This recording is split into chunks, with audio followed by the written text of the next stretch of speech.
నేను Kavya. Metro news కి స్వాగతం. జనావాసాలకు దూరంగా పేదలను సెంటు పట్టాలు ఇచ్చి మౌలిక వసతులు కల్పించకుండా వారిని సీఎం జగన్ వంచారని అన్నారు టీడీపీ ఎంపీ కనకమేడల రవీంద్ర. మంగళగిరిలోని పార్టీ కేంద్ర కార్యాలయంలో ఆయన మీడియాతో మాట్లాడారు. పేదలకు భూముల పంపిణీ పేరుతో వైసీపీ నేతలు భారీ స్కామ్ చేశారని ఆరోపించారు. 25 లక్షల ఇళ్లు నిర్మించి పేదలకు ఇస్తానని మాట ఇచ్చిన ముఖ్యమంత్రి 5 లక్షల ఇళ్లను మాత్రమే నిర్మించారన్నారు. ముఖ్యమంత్రి గారికి ప్రియాతిప్రియమైన పదం మాట తప్పడు మడం తెప్పడు అనేటటువంటిది ప్రధానమైనటువంటి స్లోగన్. ఆయన 5 ఏళ్ల కాలంలో 25 లక్షల మందికి ఇళ్ళు కట్టి అందరికీ కూడా పక్కా గృహ నిర్మాణం చేస్తానని చెప్పేసి హామీ ఇవ్వటం జరిగినది. ఇప్పటి వరకు ఎన్ని ఇళ్లు కట్టారు అనేది కనుక మనం చూసుకున్నట్లయితే సుమారుగా 5 లక్షలకు మించి కట్టలేకపోయారు. అంటే ఇచ్చిన హామీలో 25% కూడా హామీని అమలు జరపలేకపోయారు. 1 సెంటు భూమిలో ఇళ్లు కట్టుకోవాలని చెప్పేసి నిబంధనతో సెంటు భూమి లబ్ధిదారులకు ఇస్తాము అని చెప్పేసి ప్రకటించడం జరిగింది. దానికి తగిన విధంగా కొన్ని చోట్ల సరైనటువంటి ప్లాట్ల విభజన లేకుండా, రోడ్లు లేకుండా, దారి లేకుండా, గుంటలలో అలాంటి ప్రాంతాల్లో కొన్ని చోట్ల పట్టాలు ఇవ్వటం జరిగింది. ఇదే చంద్రబాబు నాయుడు గారి కాలంలో నివాసానికి అనుగుణమైనటువంటి పక్కా రోడ్లతో మనిషికి 2 సెంట్లు తక్కువ లేకుండా ఇళ్ల పట్టాలను ఇవ్వటం జరిగింది. టీడీపీ హయాంలో పూర్తి అయిన టిడ్కో ఇళ్లను లబ్ధిదారులకు ఇవ్వకుండా వారిని వీధుల పాలు చేసిన ఘనత వైసీపీ ప్రభుత్వందని విమర్శించారు. చంద్రబాబు నాయుడు గారి టైంలో టిడ్కో పేరుతో 2,60,000 గృహాలు, పక్కా గృహాలు నిర్మించడం జరిగింది. 90%కు పైగా నిర్మాణం కంప్లీట్ చేసి చివరికి మెరుగులు దిద్ది ఒక 10% లోపు మెరుగులు దిద్ది దాన్ని బెనిఫిషరీస్కి అందజేయవలసినటువంటి పరిస్థితుల్లో చంద్రబాబు నాయుడు గారి ప్రభుత్వం అధికారం కోల్పోయింది. ఈ రకంగా 2,60,000 గృహాలకు పక్కా గృహాల బెనిఫిషరీస్ని వీధిని పడవేశారు. ఏపీ ల్యాండ్ టైటిలింగ్ యాక్ట్ను రద్దు చేయాలని డిమాండ్ చేస్తూ గుంటూరు బార్ అసోసియేషన్ ఆధ్వర్యంలో జిల్లా కోర్టు వద్ద చేపట్టిన న్యాయవాదుల నిరసన దీక్షలు కొనసాగుతున్నాయి. గత 52 రోజులుగా ఏపీ ల్యాండ్ టైటిలింగ్ యాక్ట్ చట్టాన్ని రద్దు చేయాలని న్యాయవాదులు పోరాటం చేస్తుంటే ప్రభుత్వం ఎందుకు స్పందించదని ప్రశ్నించారు ఎమ్మెల్సీ లక్ష్మణరావు. దీక్ష శిబిరం వద్దకు వచ్చిన ఆయన పీడీఎఫ్ ఎమ్మెల్సీల మద్దతు ఈ పోరాటంకు ఉంటుందని చెప్పారు. రాజ్యాంగం వ్యవస్థలకు కల్పించిన అధికారాలను ఈ చట్టం కాలరాసేలా ఉందని లక్ష్మణరావు వ్యాఖ్యానించారు. చట్టాలపై ఎలాంటి అవగాహన లేని రెవెన్యూ అధికారులు భూ హక్కు వివాదాలను పరిష్కరిస్తారని ఏపీ ల్యాండ్ టైటిలింగ్ యాక్ట్లో పేర్కొనడం కరెక్ట్ కాదన్నారు ఐలు నేత నర్రా శ్రీనివాస్. భూ హక్కు చట్టం 2023 రద్దు చేయాలని కోరుతూ 52 రోజులుగా రాష్ట్ర వ్యాప్తంగా న్యాయవాదులు చేస్తున్న ఆందోళనకి పీడీఎఫ్ ఎమ్మెల్సీలుగా మేము సంపూర్ణ మద్దతు ప్రకటిస్తూ ఉన్నాం. శాసన మండలిలో ఇది బిల్లు రూపంలో వచ్చినప్పుడే మేము వ్యతిరేకించి దీనికి వ్యతిరేకంగా వాకౌట్ చేయటం కూడా జరిగింది. భారత రాజ్యాంగం కొన్ని స్పష్టమైన అధికారాలని ఎగ్జిక్యూటివ్, లెజిస్లేచర్, జ్యుడిషియరీకి స్పష్టంగా నిర్దేశించింది. ఎవరి పనులు వాళ్ళు చేయాలి. ఇప్పుడు ఈ చట్టం ద్వారా జ్యుడిషియరీ అధికారాల్లో ఎగ్జిక్యూటివ్ జోక్యం చేసుకునే అధికారం, రెవెన్యూ అధికారుల పెత్తనం పెరిగిపోయేటటువంటి పరిస్థితి ఏర్పడింది. ప్రజలకు సంబంధించినటువంటి అంశం. ప్రజలు భూ వివాదాల్లో అనేక ఇబ్బందులు పడుతున్నారు.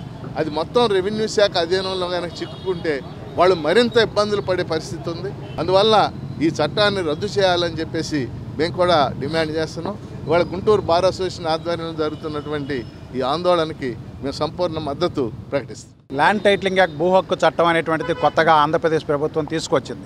నీతి ఆయోగ్ ఇచ్చిన గైడ్లైన్స్కి అనుగుణంగా వరల్డ్ బ్యాంకు సారథ్యంలో మనం నెట్లో కనుక సెట్ చేస్తే అనేకమైన మెటీరియల్ వస్తుంది.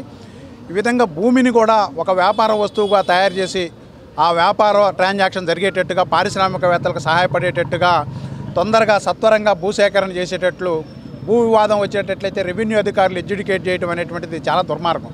రెవెన్యూ రికార్డ్స్ అనేటువంటివి టైటిల్ని డిసైడ్ చేయమని చెప్పి చెప్పడం జరిగింది. భూమి మీద వచ్చే హక్కు, స్థిరాస్తి మీద వచ్చేటువంటి హక్కు అనేటువంటిది ఎవరో క్రియేట్ చేసింది కాదు. అది తరతరాల వారసత్వ రూపంలోనో లేదా మనం కష్టించి కొనుక్కుంటేనో వచ్చేటువంటి ఆ హక్కుని కేవలం రెవెన్యూ అధికారులు డిసైడ్ చేస్తారు. దాని మీద ఏదైనా డిస్ప్యూట్ వస్తే అంటే వారికి ఎవిడెన్స్ యాక్ట్ తెలియదు, ట్రాన్స్ఫర్ ఆఫ్ ప్రాపర్టీ యాక్ట్ తెలియదు, కాంట్రాక్ట్ యాక్ట్ మీద వాళ్ళకి అవగాహన ఉండదు. ఈ చట్టాల పట్ల అవగాహన లేకుండా భూ వివాదాలను కానీ, స్థిరాస్తి వివాదాలను కానీ రెవెన్యూ అధికారులు ఏ విధంగా డిసైడ్ చేయగలుగుతారు? తక్షణం భూ హక్కు చట్టాన్ని రద్దు చేసుకోవాలి. ప్రజలకు సురక్షితమైన మంచినీటిని కూడా అందించలేని దుస్థితిలో గుంటూరు నగరపాలక సంస్థ అధికారులు ఉన్నారని సిపిఎం విమర్శించింది. కార్పొరేషన్ కార్యాలయం వద్ద సిపిఎం ఆధ్వర్యంలో నిరసన జరిగింది. ప్రజలకు సురక్షితమైన మంచినీటిని సరఫరా చేయాలని డిమాండ్ చేశారు. కలుషిత నీరు త్రాగి ప్రజలు ప్రాణాలు కోల్పోయినప్పుడు ఆయా ప్రాంతాల్లో అధికారులు పైప్ లైన్లు మారుస్తున్నారే తప్ప శాశ్వత పరిష్కారం చూపడం లేదని అన్నారు సిపిఎం నేత నళినీకాంత్. డ్రైనేజ్లో ఉన్న మంచినీటి పైప్ లైన్లను వెంటనే తొలగించి తగు చర్యలు తీసుకోవాలని డిమాండ్ చేశారు. డయేరియా లక్షణాలతో మృతి చెందిన అన్ని కుటుంబాలను ప్రభుత్వం ఆర్థికంగా ఆదుకోవాలని కోరారు. ధర్నాలో ఆధునిక కల్సన్ ఇతర నాయకులు పాల్గొన్నారు. గుంటూరు నగరపాలక సంస్థ కనీసం రక్షిత మంచినీళ్లు కూడా ఇవ్వడంలో విఫలమైంది. గత నెల రోజులుగా గుంటూరు నగరంలో కలుషిత మంచినీటి వల్ల విరోచనాలు, వాంతులు, డయేరియా సమస్యతో వందల మంది హాస్పిటల్ పాలయ్యారు. 3 చనిపోయారు. ఇలాంటి సమస్య వచ్చినప్పుడు అప్పటికప్పుడు అధికారులు సమస్య పరిష్కారం కోసం క్షేత్రస్థాయిలోకి వెళ్ళి మురుగు కావకుండా వాటర్ పైప్ లైన్ వెళ్తుందని, పాత పైప్ లైన్ వ్యవస్థ వల్ల ఈ కలుషిత మంచినీళ్ళు వస్తున్నాయని చెప్పి అప్పుడప్పుడు పరిష్కారాలకి పాత పైప్ లైన్ వ్యవస్థ తీసేసి కొత్త పైప్ లైన్ వేస్తూ ఉన్నారు.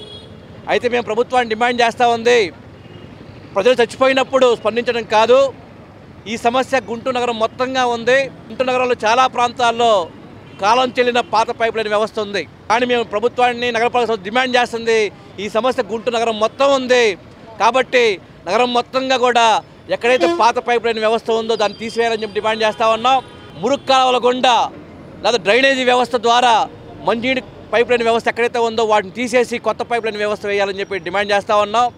ఇప్పటికే వందల మంది బాధితులు హాస్పిటల్లో జాయిన్ అయ్యి ఇబ్బంది పడుతూ ఉన్నారు. వాళ్ళందరికీ ఎంతో కొంత ఆర్థిక సహాయం చేయమని చెప్పి కోరుతా ఉన్నాం.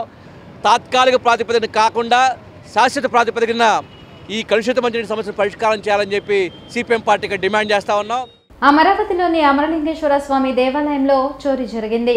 ఆలయంలోకి హుండీని పగలగొట్టిన దుండగులు కానుకలను దొంగిలించారు. కేసు నమోదు చేసిన పోలీసులు సీసీ ఫుటేజ్ ఆధారంగా దర్యాప్తును చేపట్టారు.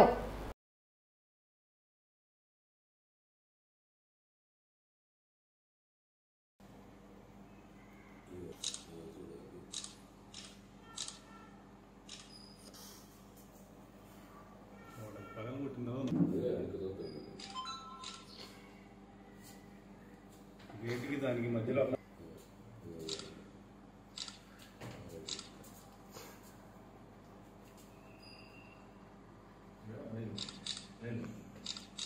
రానున్న ఎన్నికల్లో ఏ రాజకీయ పార్టీ అయితే వడ్డర్లకు సముచిత స్థానం కల్పిస్తుందో వారికి తమ మద్దతు ఉంటుందన్నారు వడ్డెర హక్కుల పరిరక్షణ సమితి రాష్ట్ర అధ్యక్షులు దేవల్ల వెంకట్. గుంటూరులో ఆయన మీడియాతో మాట్లాడారు. వడ్డర్లను ఓటు బ్యాంకుగానే చూస్తున్నారు తప్ప రాజకీయంగా తాము ఎదిగేందుకు తోడ్పాటును ఎవరూ అందించడం లేదని విమర్శించారు. ఈ నెల 25న గుంటూరులో వడ్డెర యువగర్జనను నిర్వహించనున్నట్టు చెప్పారు. జోహార్ వడ్డే ఓబన్న, జోహార్ వడ్డే ఓబన్న, జయప్రదం చేద్దాం వడ్డెర యువగర్జన మహాసభను జయప్రదం చేద్దాం. 25వ తారీఖు ఉదయం 10 గంటలకు గుంటూరు నగరంలోని శ్రీ వెంకటేశ్వర విజ్ఞాన మందిరంలో వడ్డెర యువగర్జన మహాసభ తలపెట్టాము. వడ్డెర హక్కుల పరిరక్షణ సమితి ఆధ్వర్యంలో ఈ సభ యొక్క ముఖ్య ఉద్దేశం ఏంటంటే, రాష్ట్రంలో 30 లక్షల మంది వడ్డెర్లు ఉన్నారు. దాదాపు 20 లక్షల పైన ఓటు బ్యాంకు ఉన్న వడ్డెర కులాన్ని రాజకీయ పార్టీలు కేవలం ఓటు బ్యాంక్గా వాడుకొని మమ్మల్ని ఒక కార్యకర్తలుగా చిన్న చిన్న నామినేట్ పోస్టులు ఇచ్చి మమ్మల్ని చులకన భావం చూస్తూ ఉన్నారు, తక్కువగా చూస్తూ ఉన్నారు. ఆ రాజకీయ పార్టీలకు బుద్ధి చెప్పాలనే ఒక ఉద్దేశంతో, మా ఒక బలం చూపించాలనే ఒక ఉద్దేశంతో రాష్ట్ర వ్యాప్తంగా 13 జిల్లాలను కలుపుకొని సంఘాలకు అతీతంగా, పార్టీలకు అతీతంగా ఈ వడ్డెర యువగర్జన మహాసభ తలపెట్టడం జరిగింది.